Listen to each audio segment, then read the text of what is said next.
En este vídeo se presenta una práctica dedicada al estudio de los receptores sensoriales humanos.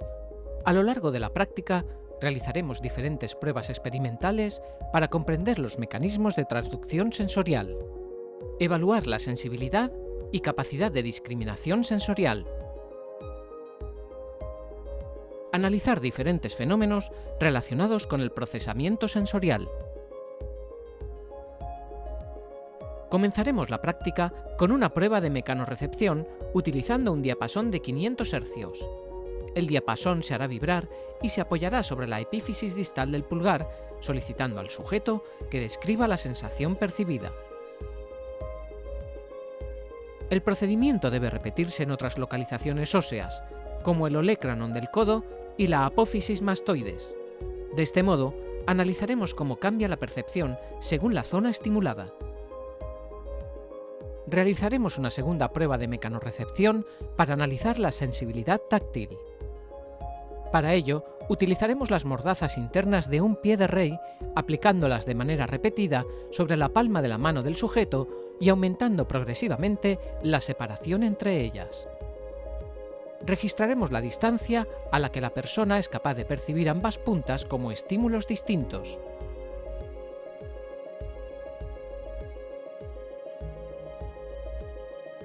Posteriormente, repetiremos el procedimiento en el dorso de la mano con el fin de observar cómo la densidad de los receptores y su grado de convergencia influyen en la capacidad de discriminación táctil espacial. La capacidad de discriminación táctil también está relacionada con la densidad de receptores presentes en la piel. Para estudiar la densidad de receptores táctiles, dibujaremos una rejilla en la palma de la mano del sujeto explorado. A continuación, estimularemos puntos aleatorios mientras el sujeto indica si percibe el contacto. Repetiremos el procedimiento en el dorso de la mano. Seguiremos estudiando los mecanorreceptores especializados en la percepción del sonido. La prueba de Rhine permite estudiar la función auditiva mediante la comparación de la percepción del sonido por la vía aérea y ósea. Para ello, se hace vibrar el diapasón y se coloca primero sobre la apófisis mastoides para evaluar la percepción del sonido por vía ósea.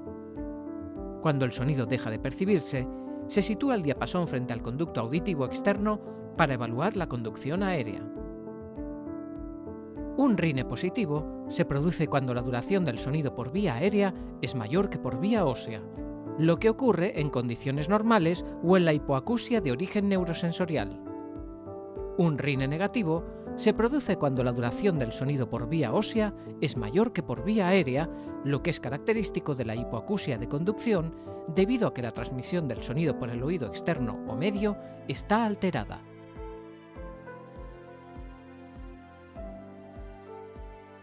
En la prueba de Weber se compara la percepción del sonido por vía ósea entre ambos oídos. Para ello, tras hacer vibrar el diapasón, este se coloca en la línea media del cráneo y se solicita al sujeto que indique cómo percibe el sonido en ambos oídos. La lateralización hacia el oído afectado se asocia a una hipoacusia de conducción, mientras que la lateralización hacia el oído sano se asocia a una hipoacusia neurosensorial. Tras las pruebas auditivas, continuaremos con la evaluación de otro sentido especial, la visión. Evaluaremos la agudeza visual mediante la tabla de Snellen. Para ello, el sujeto debe leer las letras desde la distancia indicada, primero con un ojo tapado, luego con el otro y finalmente con ambos ojos abiertos. La última línea leída correctamente es la que se registra. El método de Snellen expresa la agudeza visual como una fracción. El numerador de esa fracción corresponde a la distancia a la que se realiza la prueba. El denominador indica la distancia a la que una persona con visión normal sería capaz de leer esa misma línea de letras.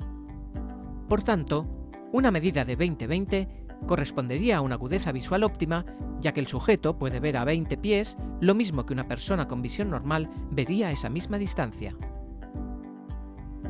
Además de la capacidad para distinguir detalles, la visión también permite discriminar colores. Evaluaremos la visión cromática mediante láminas que contienen números formados por puntos de diferentes colores. El sujeto debe identificar los números presentes en cada lámina en un tiempo limitado. Podremos comparar nuestros resultados con los esperados para un individuo con visión cromática normal y que se indican en la parte posterior del cuaderno. A continuación, evaluaremos la percepción de estímulos químicos a través del olfato. Para ello, un estímulo olfativo se mantendrá constante cerca de la nariz del sujeto, registrando el tiempo durante el cual el olor es percibido. Eso nos permitirá estudiar el fenómeno de adaptación olfativa. Finalmente, evaluaremos la percepción gustativa. Para ello, aplicaremos sobre la lengua del sujeto explorado pequeñas gotas de soluciones con diferentes sabores, utilizando concentraciones progresivamente mayores y comenzando siempre por la más diluida.